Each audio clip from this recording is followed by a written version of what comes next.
Hello, listeners. Welcome to another episode of Mr. Night Shadow's Bedtime Horror Stories. The aim of this series is to create a peaceful atmosphere around you, where horror meets relaxation for a better night's sleep. If you're enjoying my nightly stories, make sure to subscribe, like this video, and turn on notifications so you never miss out on my next episode. I love knowing where my listeners drift off to sleep from. Do well to leave a comment below telling me your location. Now, dim the lights, put on your headphones, and let's begin. My name is Dr. Einar, and I've spent my entire career studying the aurora borealis. Those dancing lights in the sky have been my obsession since I was a boy in Norway. But after what happened at our research station in Alaska, I sometimes wish I'd chosen a different field. It all started 3 months ago.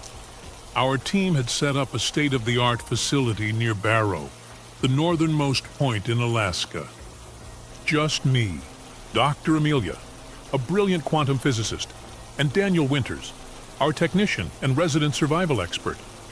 Amelia had this wild theory about the aurora being a sort of doorway between dimensions. I thought it was far-fetched, but her math checked out. And when the university approved our grant, well, how could we pass up the chance? The first few weeks were uneventful.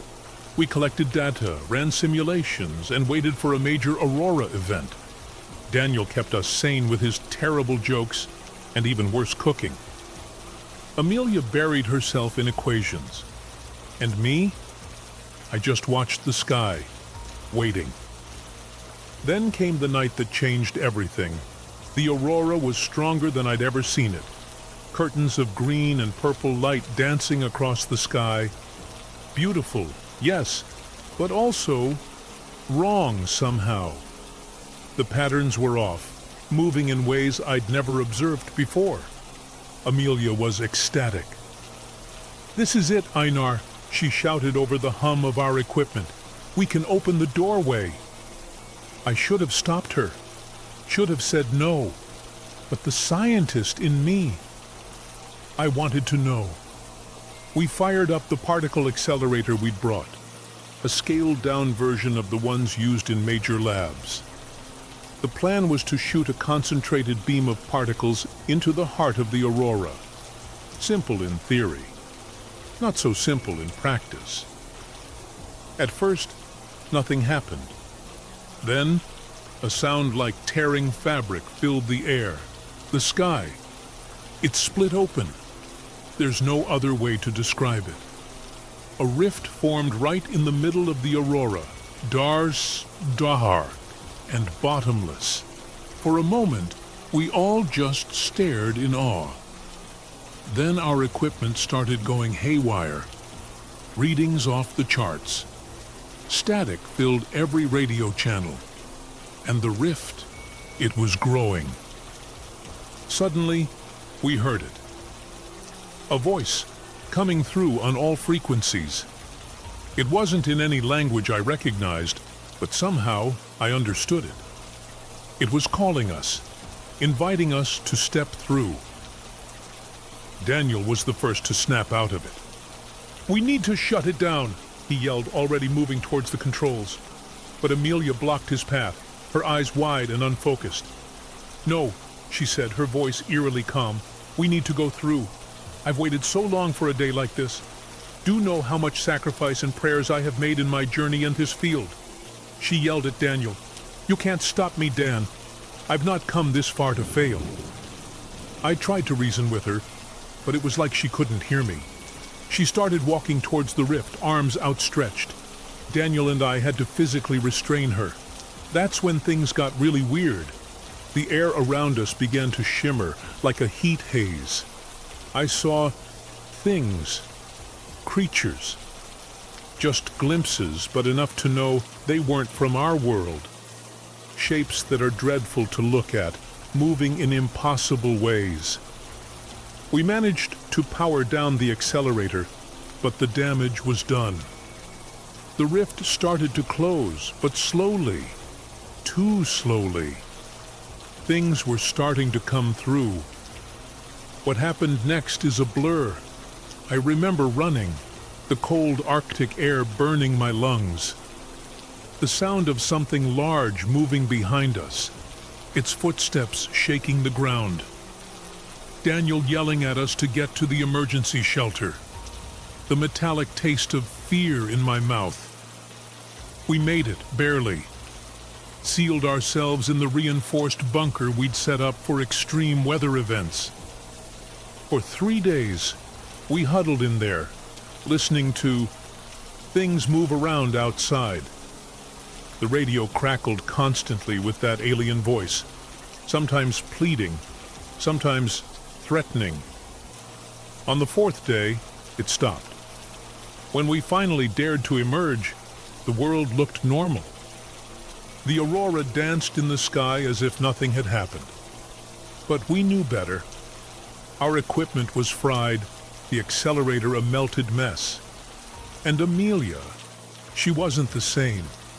She'd sit for hours, staring at the sky, muttering equations under her breath. Sometimes, I'd catch her trying to rebuild the accelerator with whatever she could find. We were rescued a week later, told the authorities it was an equipment malfunction. A fire. Who'd believe the truth? But I know what we did. We opened a door that was never meant to be opened. And even though we closed it, something got through. Something's still out there. I don't study the aurora anymore. Can't bear to look at it. The northern lights may be beautiful, but trust me, some beauty is best admired from afar. Very, very far.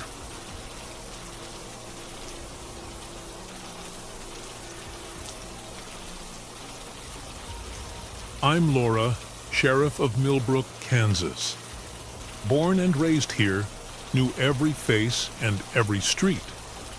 At least, I thought I did. That was before the sinkhole appeared and turned our quiet town upside down.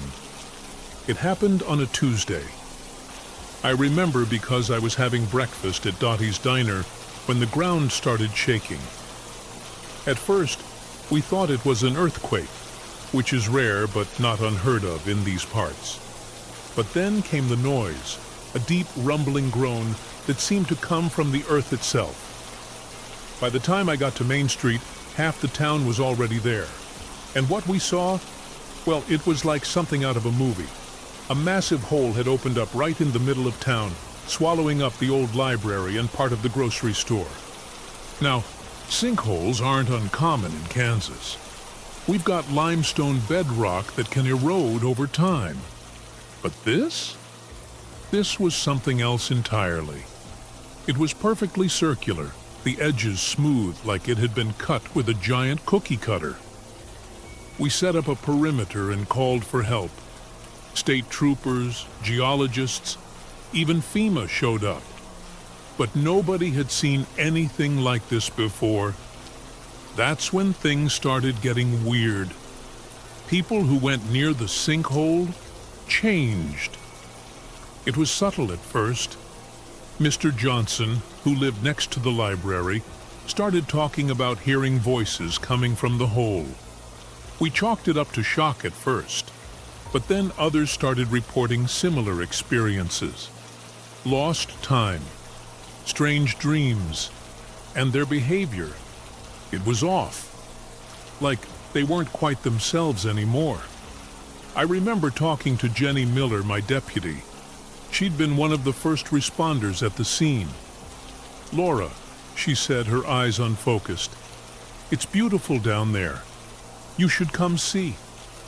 I asked her what she meant, but she just smiled and walked away. The next day, she didn't show up for work.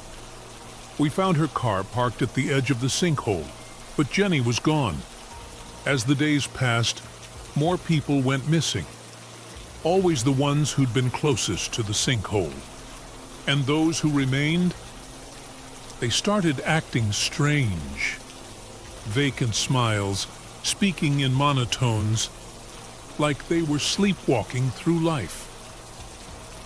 I tried to keep order, but it was like fighting the tide. People from neighboring towns started showing up, drawn by rumors of what was happening in Millbrook. Some were curiosity seekers. Others claimed they'd been called to the sinkhole. That's when I met Dr. Eliza. She was a geologist from the University of Kansas, sent to study the sinkhole. Unlike the other experts, she didn't dismiss the strange occurrences. "Sheriff," she told me one night, her voice low, "this isn't a natural phenomenon. The composition of the soil, the perfect symmetry of the hole, it's as if something pushed its way up from below, rather than the ground collapsing." I didn't want to believe her. It was easier to think this was just a freak accident. But deep down, I knew she was right. There was something unnatural about that hole. Things came to a head about a week after the sinkhole appeared. I was doing my nightly patrol when I saw a group of people walking towards the sinkhole. They moved in perfect unison, like a flock of birds. At the front was Jenny, my missing deputy. I called out to her, but it was like she couldn't hear me. None of them could. They just kept walking, right up to the edge of the sinkhole, and then, without hesitation, they stepped off the edge. I ran to stop them, but it was too late. They were gone, swallowed by the darkness. And as I stood there staring into that impossible depth, I heard it. A sound coming from deep within the earth. Not a rumble this time, but a voice.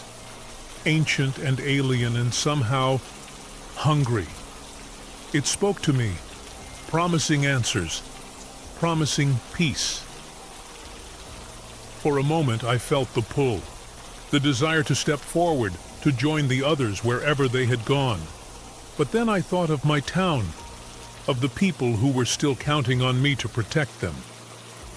I backed away from the edge, my legs shaking. And that's when I made a decision. This wasn't just about Millbrook anymore. Whatever was down there, whatever had taken my friends and neighbors, it wouldn't stop here. We're still here in Millbrook, those of us who resisted, trying to understand, trying to stop this thing from spreading. But every day, the sinkhole grows a little wider.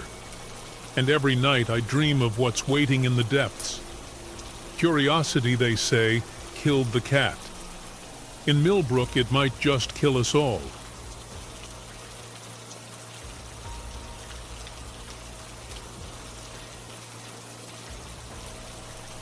My name's Alex Novak, and I've been a wildlife photographer for over a decade.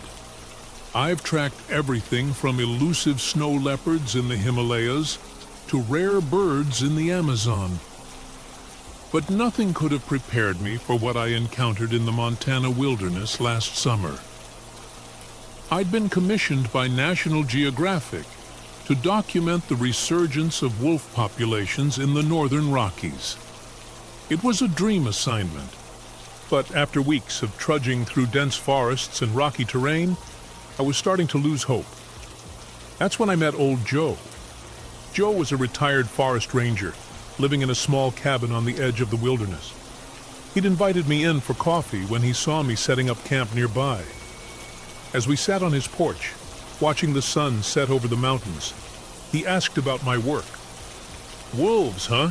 he said, stroking his grizzled beard. "You might want to try up by the old fire tower. Lots of game in that area." I perked up at this. Fire tower? It's not on any of my maps. Joe's eyes clouded over for a moment. "No, I suppose it wouldn't be. It's been abandoned for years. Budget cuts, you know. But it's still standing. Just be careful up there, all right?" The next morning I set out at dawn, following Joe's directions. The hike was grueling, the terrain getting rougher as I climbed. Just when I thought I must have taken a wrong turn, I saw it. The fire tower loomed above the tree line, a skeletal structure silhouetted against the sky. It was perfect. The elevation would give me a great vantage point to spot wolf packs. I set up my equipment on the tower's observation deck, settled in, and waited. Hours passed with no sign of wildlife. As the sun began to set, I decided to review my footage. That's when I noticed something odd. In several of my wide-angle shots, there were strange distortions, blurry shapes that shouldn't have been there. I zoomed in, trying to get a clearer look, and that's when I saw it. A face. Not human, not animal. Something else. Its eyes were pitch black, its mouth a gaping void. I nearly dropped my camera. I told myself it was just a trick of the light, a glitch in the camera. But deep down, I knew better. I packed up my gear, intending to get off the mountain before dark. But as I started down the tower steps, I heard something. A low, rumbling growl that seemed to come from everywhere and nowhere at once. I froze, my hand gripping the railing. The growl came again, closer this time. And then, out of the corner of my eye, I saw movement. A massive shape, easily twice the size of any wolf I'd ever seen, slunk out of the shadows. Its fur was matted and patchy, its movements jerky and unnatural. And its eyes, they were the same pitch-black voids I'd seen in my photos. I ran.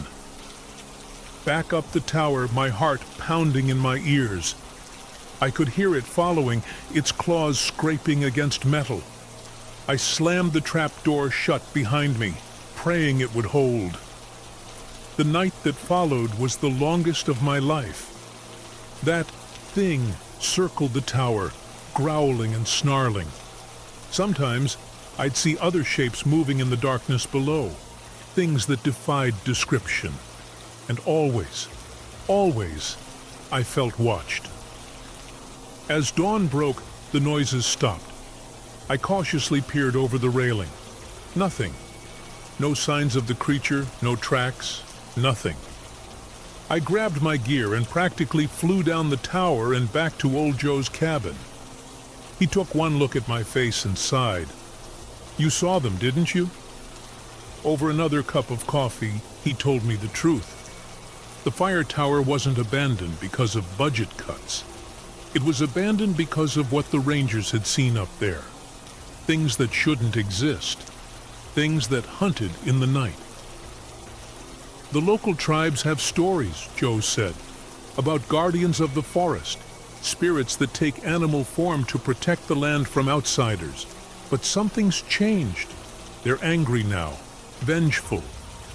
I asked him why he'd sent me up there, knowing the danger. He looked at me with sad eyes. Because people need to know. The forest is waking up, and it's not happy with what we've done to it. I left Montana that day and never looked back. I submitted my photos to National Geographic, but they were dismissed as hoaxes. My reputation took a hit, but I don't care. I know what I saw.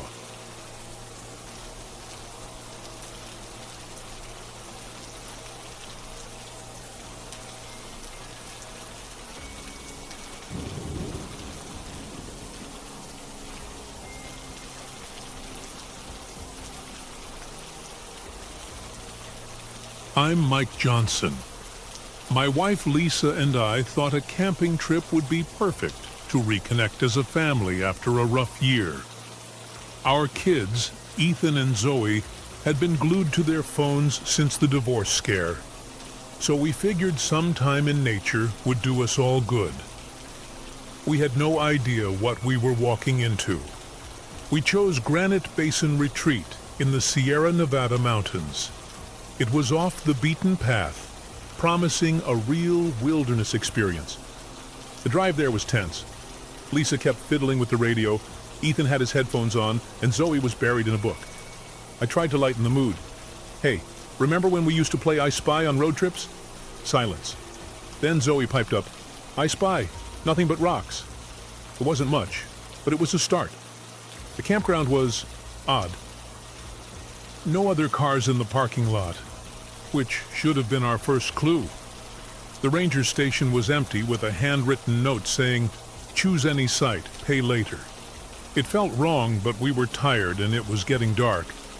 We picked a spot and started setting up. That's when we noticed the other campsites. They looked abandoned. Tents half collapsed. Coolers overturned. Personal items scattered around, like people had left in a hurry.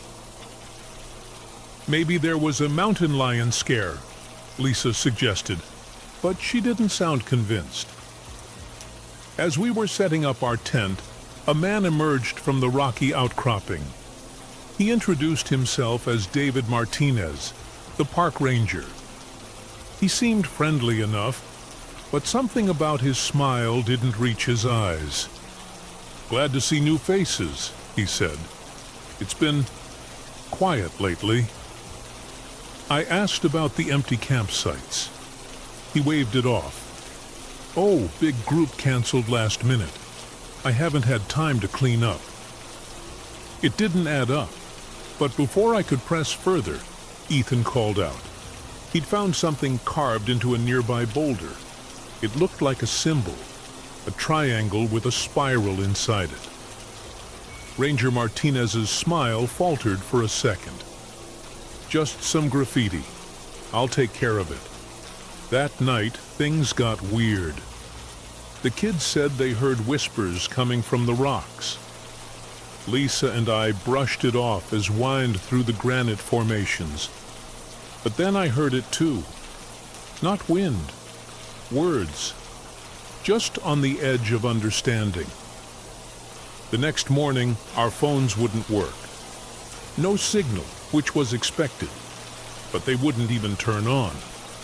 Same with our GPS devices. It was like all electronics had just died. We decided to hike to the ranger station to use their landline. That's when we ran into another family, the Taylors. They seemed off. Movements too stiff. Smiles too wide. Their kid, Tommy, just stared blankly ahead. Mrs. Taylor spoke in a monotone. "Isn't it wonderful here? So peaceful. You'll never want to leave." We hurried past them, unnerved. At the ranger station, we found an old map. Granite Basin Retreat wasn't on it. In fact, according to the map, we were in the middle of protected wilderness. No campgrounds for miles. Ranger Martinez appeared out of nowhere, making us jump. His friendly demeanor was gone. "You shouldn't be in here," he said flatly. "It's time for you to join the others." We ran. Back to our campsite, grabbing what we could. The whispers in the rocks were louder now. I could almost make out words.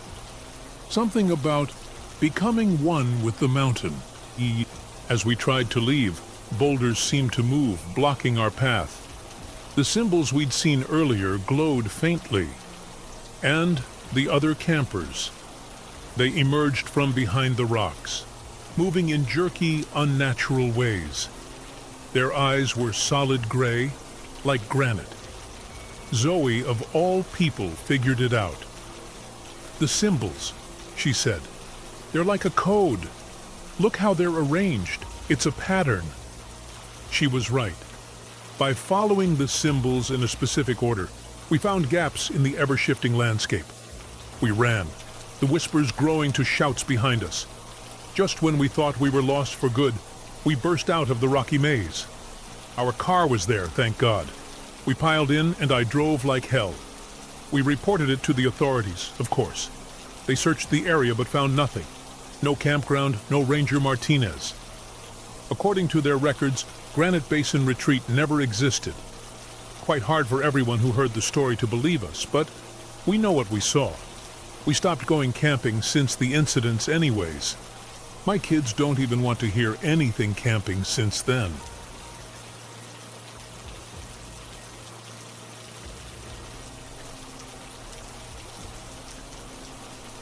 I've been a geologist for 23 years, but nothing in my career prepared me for what we found in that old West Virginia coal mine. My name's Mark Reeves, and this is a story I never thought I'd tell. It started as a routine investigation. Strange seismic activity had been reported around an abandoned mine near the town of Hollow Creek. The locals were worried about sinkholes, so the state brought us in to check it out. Our team was small. Just me, Ashley, our equipment specialist, and John Hawkins, a local guide who knew the mine like the back of his hand. John was an interesting character, third-generation miner, but he'd quit the business years ago. Wouldn't say why, but I caught him crossing himself whenever we mentioned going into the deeper tunnels. The mine entrance was overgrown, barely visible in the thick Appalachian forest. As we set up our equipment, I noticed Ashley frowning at her tablet. "What's wrong?" I asked. She shook her head. "These readings don't make sense. It's like the mine is bigger on the inside than it should be." I laughed it off. Faulty equipment, I figured. Boy, was I wrong. The first thing that hit us when we entered the mine was the smell. Not the usual musty odor of an old mine, but something different. Metallic, almost. Made my teeth ache. John was on edge from the get-go. "We shouldn't be here," he kept muttering. "Dad always said this place was cursed." I tried to reassure him.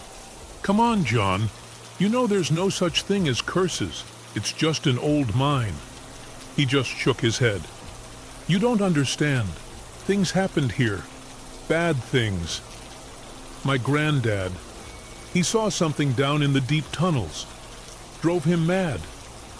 Before I could ask what he meant, Ashley's equipment started going haywire. Static filled the air, and then we heard it. Voices echoing through the tunnels. Men shouting, machinery clanking.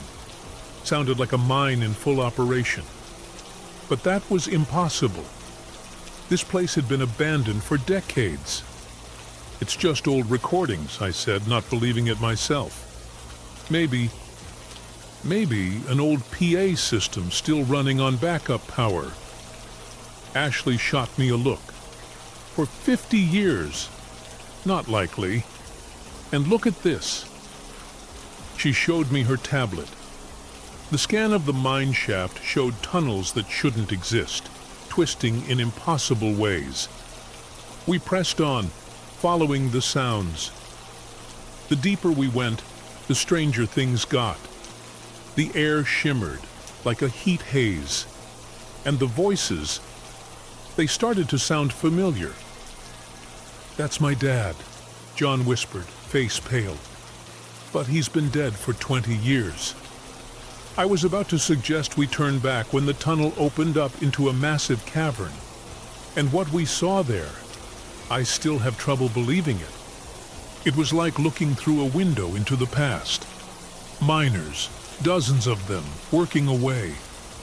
But they were wrong, transparent almost. And the cavern itself seemed to shift and change as we watched. Ashley's equipment was going crazy. These readings, it's like time itself is fractured here. That's when we noticed the markings on the wall. Symbols, equations, things that had no place in a coal mine. John recognized them. "The company," he said, voice shaking, "they were doing experiments down here, trying to bend time and space to find new coal seams. But they found something else instead." As if on cue, the cavern shifted again. The miners vanished, replaced by something else. Creatures that defied description, moving in ways that hurt to look at. We ran. God help me. We ran like hell itself was chasing us. Because maybe it was. The tunnels twisted and changed as we fled. More than once, we found ourselves back where we started. It was Ashley who figured it out. "The symbols," she shouted.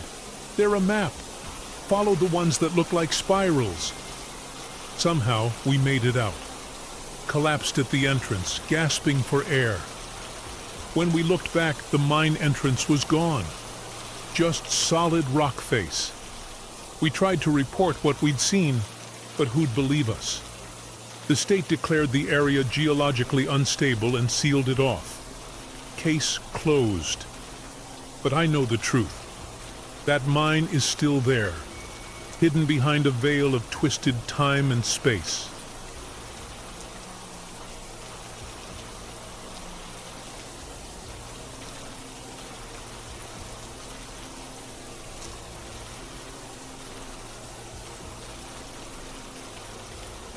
I've been driving trucks for 15 years now.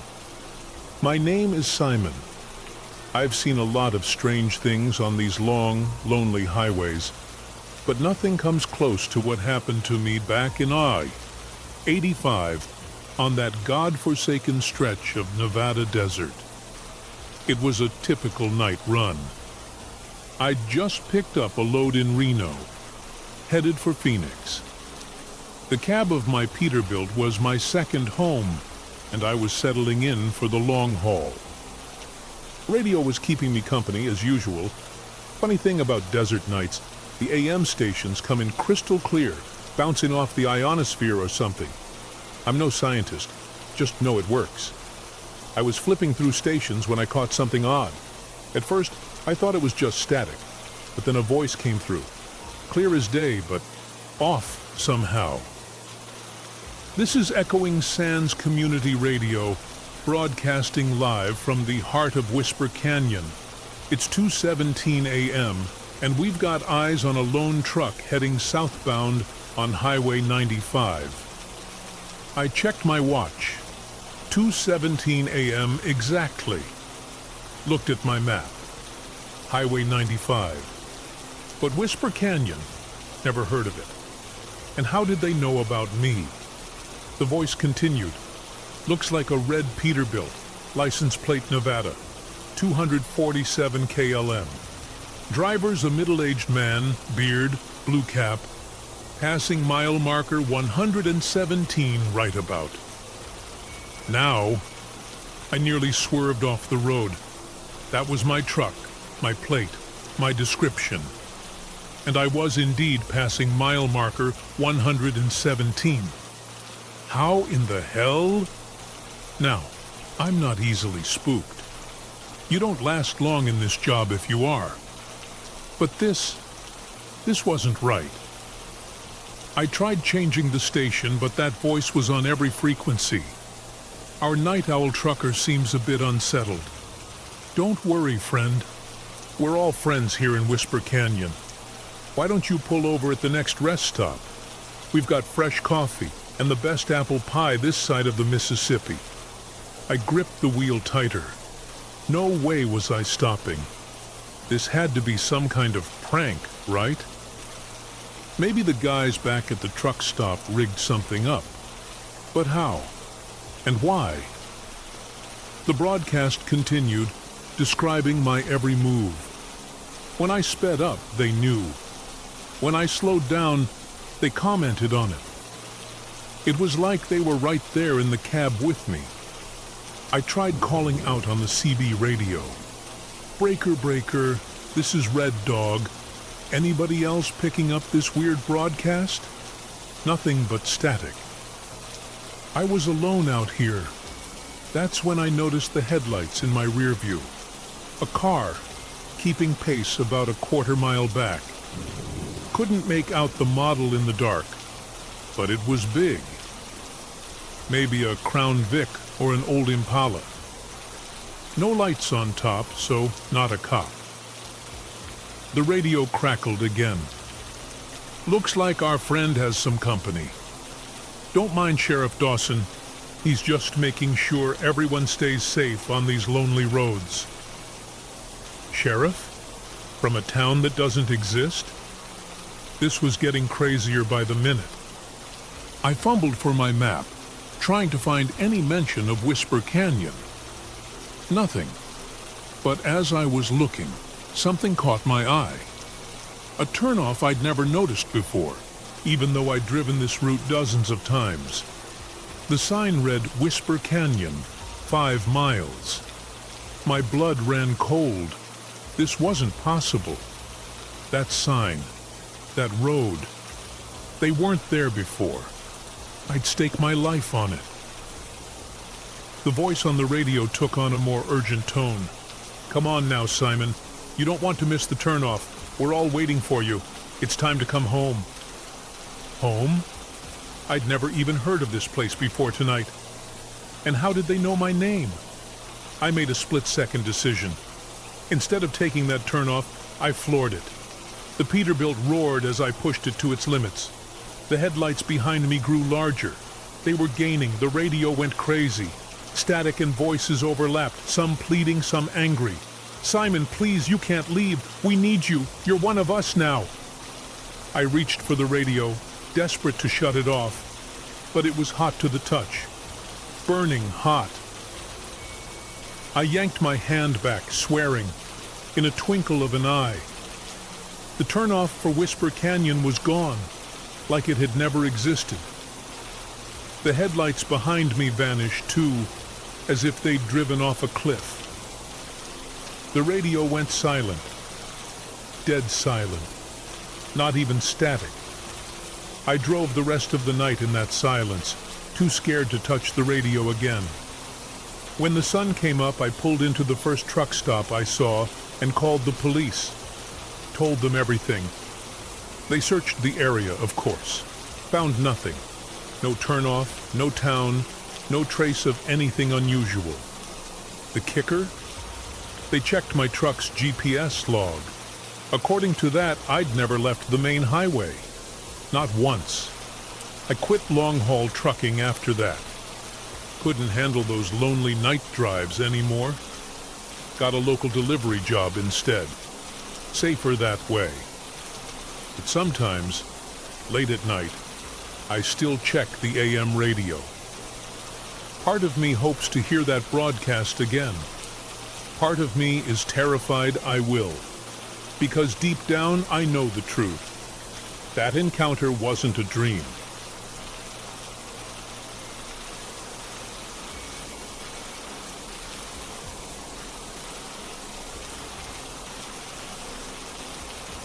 I never thought I'd end up as a lighthouse keeper. Me, Dr. Chloe, marine biologist with a PhD from MIT. But life has a funny way of throwing curveballs, doesn't it? The whole drama and mess started when my research on coral bleaching got shot down by the university board. Budget cuts, they said.